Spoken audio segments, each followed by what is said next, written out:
So it's me, I am Paula Julian Zero. So today guys, let's review.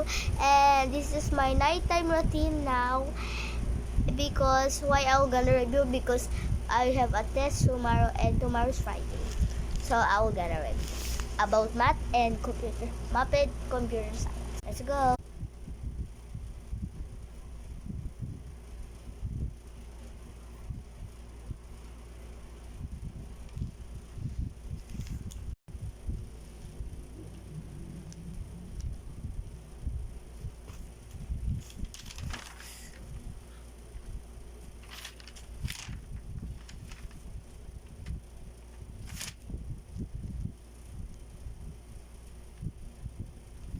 So guys, see you in part 2. Bye. I'm gonna continue reviewing.